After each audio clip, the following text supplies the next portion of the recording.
February 4th, 2015, Asina Paul Rwigara was assassinated by President Paul Kagame's regime in Gachuriro, the suburb of Kigali City in Rwanda. This was a murder staged as a car accident.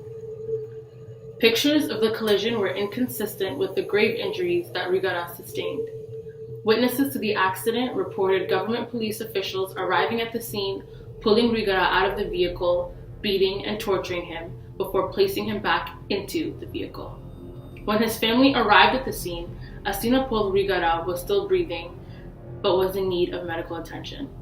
Instead, the police officers began to prepare the body bag, knowing that he was still alive. His wife Adeline and daughter Anne pleaded with police for his rescue and treatment to no avail, until Adeline and Anne called an ambulance themselves in hope to find him treatment. The officers continued to refuse and instead drove him to the mortuary after wrapping Asina Paul Rwigara in a body bag, alive. Soon following Rwigara's assassination by Kagame's regime, the Rwigara family received a letter signed by the City of Kigali Mayor, Fidel Ndayisaba, asking them to pay St. Joseph Engineering Company an equivalent of $10,000 as a fee to demolish their hotel located in Kiyovu. After receiving this letter, the Rwigara family made several attempts to meet with the authorities to resolve the discrepancy, but they were repeatedly turned down. They even went as far as to try for judicial processes, but were denied their legal right to even file a case. The authorities claimed the hotel was built without the proper permits and was structurally unsound, and the mayor confirmed these claims, stating that the building was an illegal construction and had serious safety issues. These, of course, were all lies fabricated by Kigali officials in justification of their unlawful actions. The family disputed the claims and provided copies of building permits to the mayor of Kigali, but of course they were ignored and overruled. The hotel was thus demolished on September 12, 2015. To the public's surprise, the truth came to light on September 14, 2015. Just 2 days after the hotel's demolition, Diane Rwigara, daughter of deceased Asina Paul Rwigara, released to the press copies of all of the documents and permits that the family had previously provided to the city prior to the demolition of the hotel. Some of the documents had even been approved and signed by the mayor himself back in October of 2012. As if this whole ordeal wasn't horrific enough, on July 14, 2015, Rwandan authorities had seized other plots of land totaling more than $2 million. They had also threatened to close and repossess several factories belonging to the family and dispossess them of all the land that their late father had worked so hard for. The battle between Rwigara and the city over his assets started long before Rwigara's killing.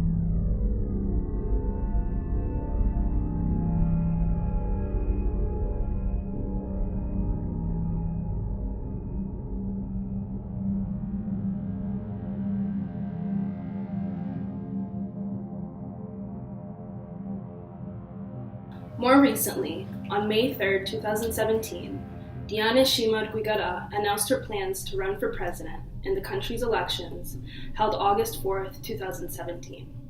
Her vow was to work towards eradicating poverty, establishing universal health insurance, restoring democracy in the nation, and championing free speech. After about 2 months, on July 7, 2017, Rwanda's Electoral Commission disqualified 3 candidates, one of those being Diane, claiming she hadn't fulfilled requirements such as collecting enough supporting signatures. It was also alleged that she had forged some 30 signatures. According to Diane, she submitted 958 signatures with an additional 120 after some were disqualified. Paul Kagame, the country's president since the year 2000, went on to win the elections by a staggering 98.8%. Killings, disappearances, and unlawful incarcerations have been widely blamed on Paul Kagame and his regime, specifically anyone who dares to criticize his government in any way. All of those being the very drive behind Diane Rwigara's candidacy.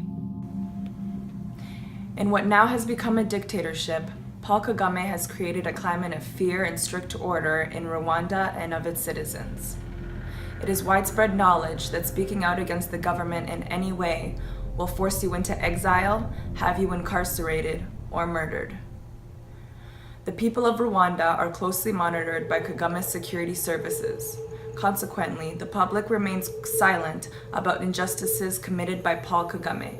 Because neighbors, friends, and family are continually persecuted for speaking the truth about Kagame's regime, citizens remain uninvolved and complacent due to fear. Kagame has strict control of all media, allowing only what is approved by him to be reported and played for the public.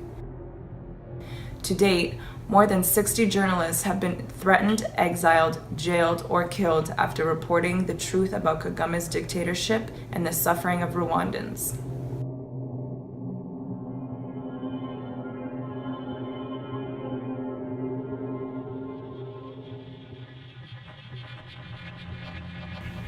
Diane Rwigara and her family are the latest victims and are now going through the same fate.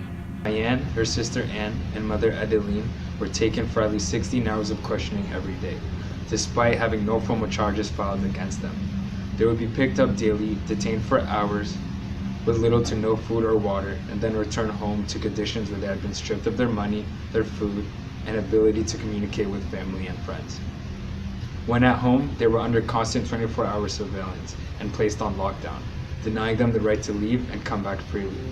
The practice of forced confinement by Kagame's regime had become daily life for the Rwigara family. On September 23, 2017, Diane, Anne, and Adeline were not returned home as expected. They were arrested and now face imprisonment based on fraudulent charges fabricated by Kagame's regime in an ongoing effort to punish Diane Rwigara. When Paul Kagame and his regime want to eliminate you, they make you appear as a criminal in any possible way.